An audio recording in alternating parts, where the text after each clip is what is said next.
Abbiamo l'ultimo intervento, last ma non così, quello che Yulia Tymoshenko ha vissuto da figlia, da cittadina, l'abbiamo sentito, Mr. Nemyria l'ha vissuto da uomo delle istituzioni in quegli anni, quindi ci può dare un'ulteriore visione di quello che è stato e di quello che sarà la realtà ucraina. Grazie.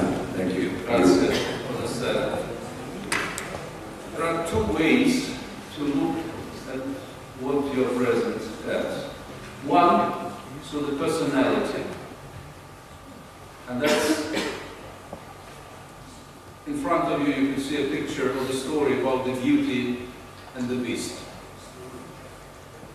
Small, beautiful woman who dared to challenge the existing order, and the Beast, tall, heavy, poorly educated person who happened to become president and then aimed to extinguish his opponent, who, in addition to being his political opponent, was also a woman.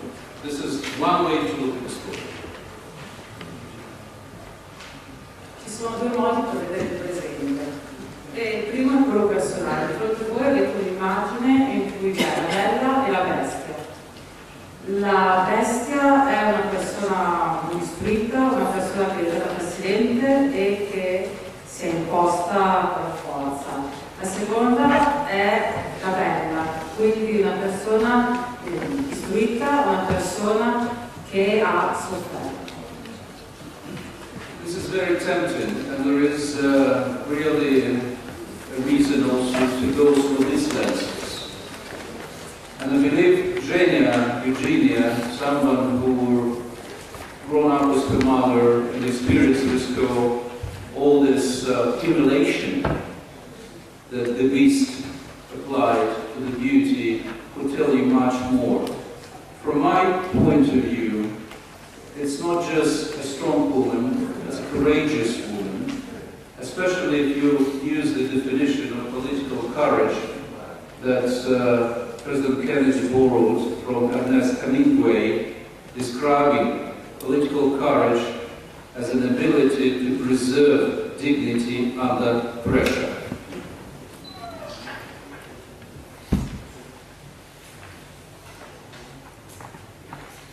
Questa è una lezione che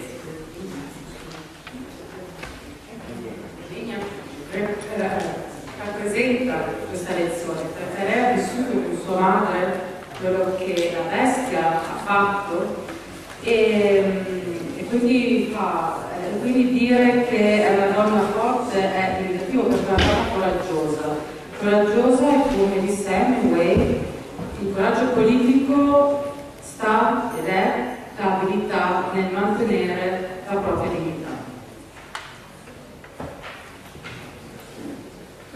But I want to suggest you the other view from the other end, not through the angle of personality, but through the issues that make probably you thinking that what has happened didn't happen in another planet. Ukraine is not somewhere in another planet. It's here in Europe. And I want to try to explain what has happened using the examples, probably approach, but would push you to think that if that could happen in Ukraine, what we should do that it will not happen nowhere else, including here in Italy. È un altro punto di vista, che non è quello personale, ed è quello che è successo, quindi spiegarvi quello che è successo in Ucraina. E vi ricordo che l'Ucraina non è chissà dove, ma è in Europa. E voglio riportare un esempio proprio per spiegarvi quello che è successo e che può succedere anche qui, come in altre parti d'Europa. The first is about democracy. President Yanukovych was democratically elected president. He was greeted as such by Italy, by other EU member states, by the OEC. Yes, it is true he won just 3%, but he was democratically elected.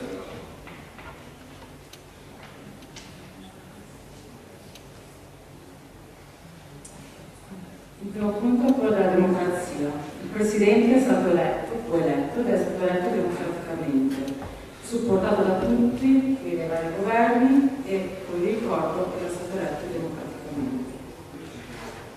So the question, how that could happen, that someone who was democratically, even of course with post-Soviet flavor, elected, how that could happen, that he obtained in the course of 2 years a full control on judiciary, on the law enforcement agencies, and on media, that allowed him to put his major political opponent in jail as a result of the kangaroo trial, politically motivated trial.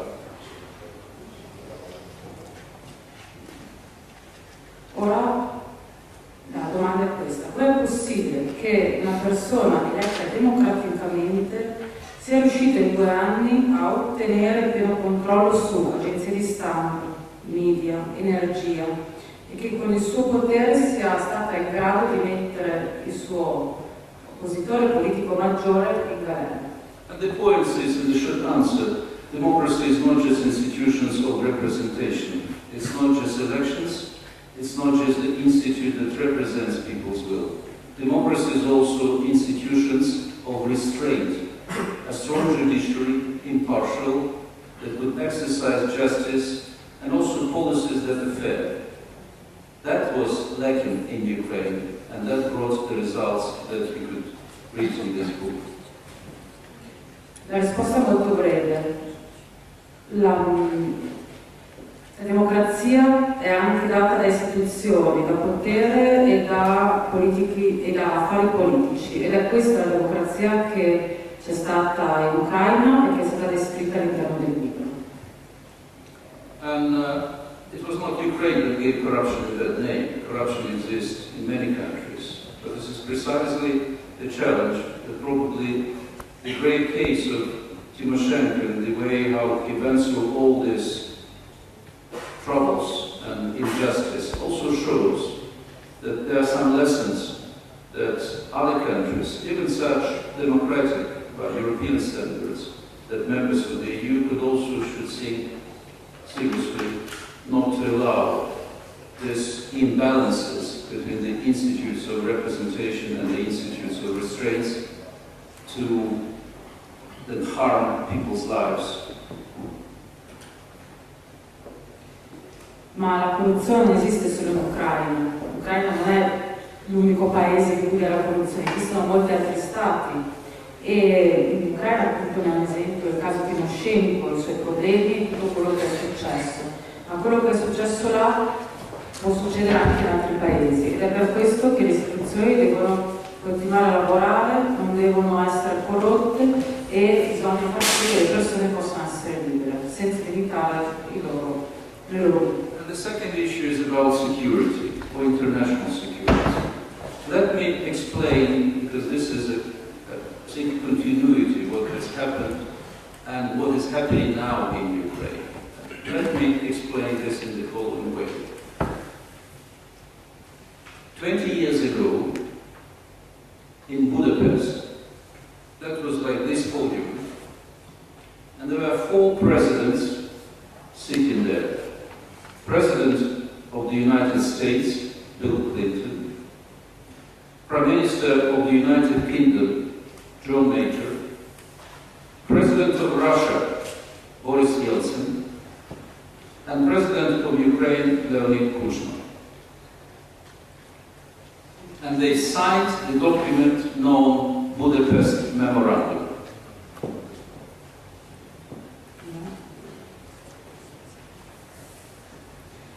Vi voglio raccontare una cosa riguardo la politica e sicurezza internazionale. 20 anni fa a Budapest erano seduti come in questo tavolo 4 presidenti. Presidente degli Stati Uniti, Bill Clinton, primo ministro inglese John Major, il primo ministro russo Boris, e il primo ministro Kuchma. Che hanno firmato questo accordo di no Budapest memorandum. What this memorandum was about. Ukraine gave up the third largest in the world nuclear arsenal. Missiles, warheads, third largest in the world nuclear arsenal. In exchange, it's asked for a very little thing. And it asked nuclear powers, would you guarantee that our territorial integrity is preserved, our sovereignty is not violated, and economic pressure will not be used against us? And those presidents who signed, UK, US, and Russia, and then France and China joined it separately, guaranteed territorial integrity, sovereignty, and non-application of economic pressure on Ukraine. Questo accordo riguardava l'elemento principale appunto era l'Ucraina e il potere nucleare, il fatto che l'Ucraina diventasse il terzo arsenale al mondo per quanto riguarda l'energia nucleare. In cambio l'Ucraina ha chiesto tre elementi: preservare l'integrità, la loro sovranità e il fatto che non ci fossero delle successive sanzioni economiche o degli aumenti economici sullo Stato. Questo accordo fu firmato dai 4 presidenti elencati prima e successivamente si unirono Francia,